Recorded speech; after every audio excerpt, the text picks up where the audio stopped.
सूर्य मंदिर हूँ, जिसके बारे में कहा जाता है कि जब समुद्र के बीचों बीच कोई जहाज गुजरती है तो मेरे इस मंदिर के गुरुत्वाकर्षण के माध्यम से वह जहाज किनारे की ओर अपने आप खिंची चली जाती है। मेरी इसी कलात्मकता को देख सभी लोग मंत्र मुग्ध हो जाते हैं। मेरी इसी पौराणिक बनावट को देखकर लोग आश्चर्यचकित हो जाते हैं कि आखिर इतने भव्य मंदिर का निर्माण उस समय के साधन के अभाव में किस प्रकार किया गया होगा। ऐसी बहुत सी बातें हैं जो मेरे को एक रहस्यमयी और ऐतिहासिक रूप देती हैं। आज मैं आपको इस वीडियो के माध्यम से मेरे से जुड़ी कई ऐतिहासिक और रहस्यमयी बातें बताने वाला हूं, जो आपको बहुत आश्चर्यचकित कर देंगी। अगर मैं मेरा संक्षिप्त परिचय दूं तो भगवान जगन्नाथ का मंदिर उड़ीसा राज्य में पुरी नामक स्थान पर स्थित है। भगवान जगन्नाथ के मंदिर से लगभग 40 किलोमीटर दूर में यानी कोणार्क का सूर्य मंदिर स्थित है। कोणार्क नामक स्थान से चंद्रभागा नदी के किनारे भगवान सूर्य का यह पौराणिक और रहस्यमय मंदिर स्थित है। मेरे स्थान पर देश विदेश के टूरिस्ट आते हैं और मैं टूरिस्ट के लिए पर्यटन का केंद्र बन चुका हूँ। हमारे भारत देश में बहुत से पर्यटन स्थल हैं और उन्हीं पर्यटन स्थलों में से एक मैं भी अपना स्थान बनाए हुए हूँ। यूनेस्को ने मेरे को 1984 में विश्व धरोहर का दर्जा प्रदान किया था। मेरे इस मंदिर की भावना को आप यहाँ निर्मित कलाकृतियों से ही समझ सकते हैं। मेरे यहाँ के स्थानीय लोग मेरे को बरंची नारायण के नाम से पुकारते हैं। मुझ जैसे रहस्यमयी मंदिर को देखने के लिए पर्यटक लोगों की बड़ी संख्या प्रतिदिन मौजूद होती है और ये मुझे भी अकेलापन महसूस नहीं होने देते। दोस्तों, जब भी कभी मेरे परंपरा और रीति रिवाज या इतिहास की बात आती है तो भारत का हर एक धार्मिक मंदिर लोगों को अपनी ओर आकर्षित करता है। पर सवाल यह उठता है कि मेरा नाम कोणार्क का सूर्य मंदिर क्यों पड़ा?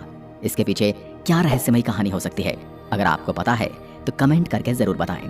चलिए मैं बताता हूँ। कोणार्क शब्द दो शब्दों के मिलन से बना है। कोण शब्द का यदि हम हिंदी अर्थ निकालने की कोशिश करें तो इसका अर्थ होता है कोना या किनारा। वहीं अगर हम अर्क शब्द का हिंदी अर्थ निकालें तो सूर्य शब्द की उत्पत्ति होती है। इन दोनों शब्दों को यदि हम जोड़ दें तो हमें सूर्य का कोना वाक्य मिल जाता है और हम यही मंदिर को कोणार्क के नाम से जानते हैं। इससे ये साफ हो जाता है कि यह मेरा नाम इसी तर्क वितर्क से रखा गया होगा। पौराणिक इतिहास के तर्ज पर यह पता चलता है कि मेरा निर्माण लगभग 13वीं शताब्दी के मध्य में किया गया। कलात्मक भव्यता और इंजीनियरिंग को देखकर यह लगेगा कि मैं अपने समय में सबसे निपुणता के ज्ञान से बनाया गया।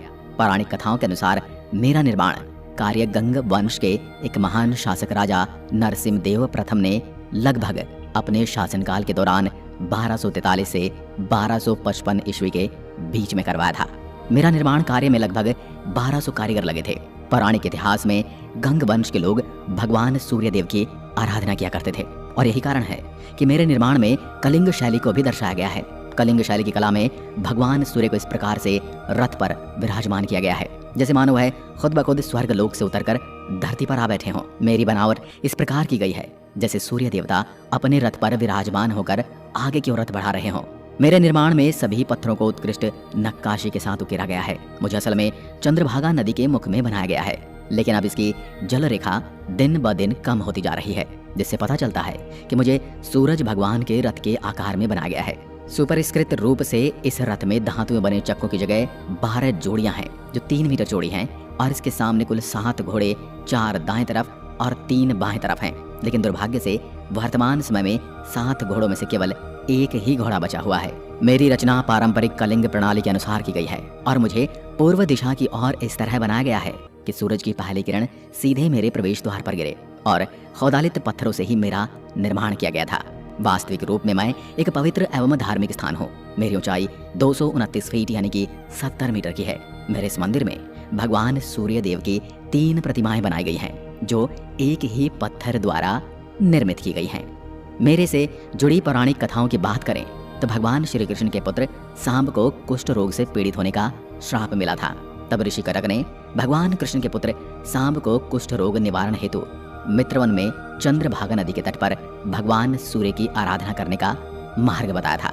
तब सांब ने करीब 12 वर्षों तक चंद्रभागा नदी के तट पर सूर्य भगवान की लगातार कठिन आराधना की।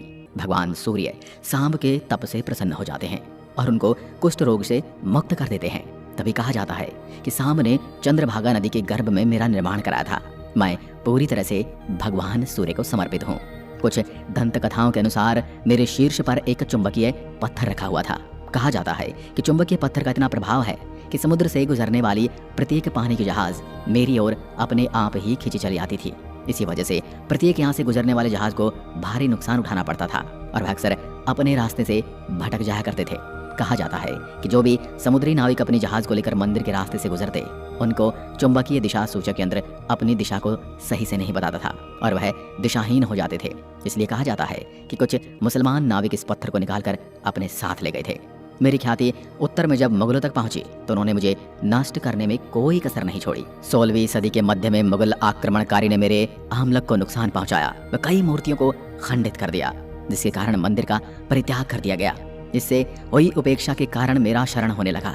कुछ विद्वान मुख्य मंदिर के टूटने का कारण इसकी विशालता व डिजाइन को दोष बताते हैं, जो रेतीली भूमि में बनने के कारण धंसने लगा था। लेकिन इस बारे में एक राय नहीं है।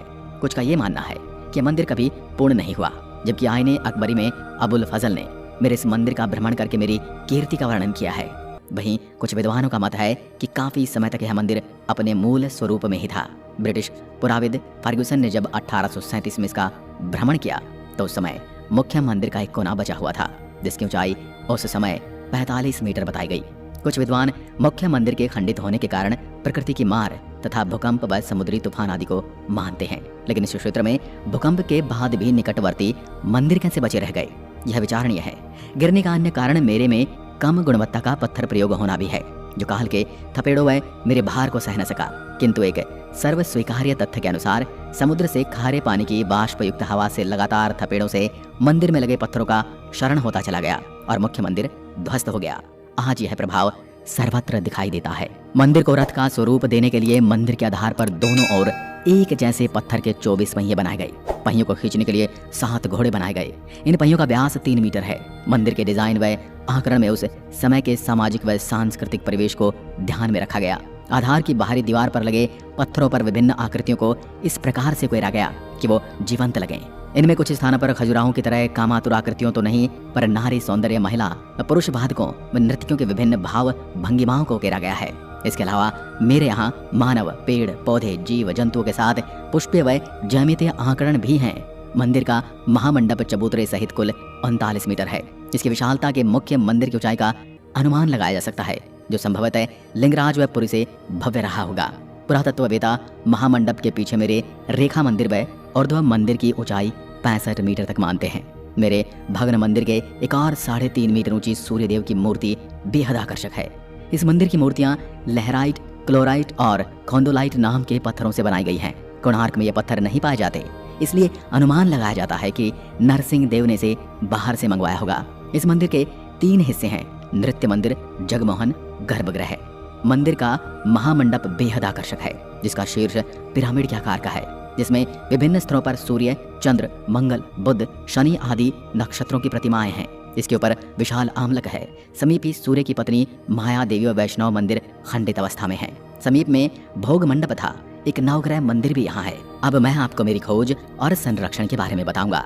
1806 में जब मेरा पता चताइयों से सुरक्षित रहा, उस समय मंदिर का जगमोहन सुरक्षित था, जबकि मुख्य मंदिर का पिछला हिस्सा ध्वस्त अवस्था में था और चारों ओर खंडित मंदिर के पत्थरों की बहुलता थी। 1900 में यहाँ पर वास्तविक संरक्षण करने का प्रयास हुआ। खंडित हिस्सों को पुरानी संरचना के अनुसार संरक्षित करने का प्रयास किया गया। संरक्षण का काम कई सालों तक चला। 20वीं सदी के मध्य में से भारतीय पुरातत्व संरक्षण के अधीन कर दिया गया। अन्य सामग्री को लेकर निकट एक संग्रहालय बनाया गया। 1984 के बाद इसे विश्व विरासत स्थल घोषित किया गया। मेरे यहाँ से सूर्यास्त और सूर्योदय देखने का एक अलग ही आनंद होता है और यहाँ पर इस समय काल पर पूजा आराधना भी करने के लिए मौजूद होते हैं। दोस्तों, हमारे भारत देश में ऐतिहासिक और पौराणिक गाथाओं के रूप में जाना जाता है। आज हमारे देश में बहुत सी ऐसी ऐतिहासिक चीजें मौजूद हैं जो अपने आप में एक मिसाल पेश करती हैं। आज हमारे देश के प्रत्येक नागरिक को अपने देश के ऊपर गर्व होना चाहिए कि वह उस देश में जन्मा है जहां पर बहुत से पौराणिक और ऐतिहासिक घटनाएं हो चुकी हैं जो अपने आप में ही प्रसिद्ध हैं। यदि आपको मेरे द्वारा प्रस्तुत यह रोचक और रहस्यमय वीडियो पसंद आया है तो आप इसे अपने मित्रजन एवं परिवारजनों के साथ अवश्य साझा करें। साथ ही चैनल को सब्सक्राइब करें और घंटी के आइकन को दबाएं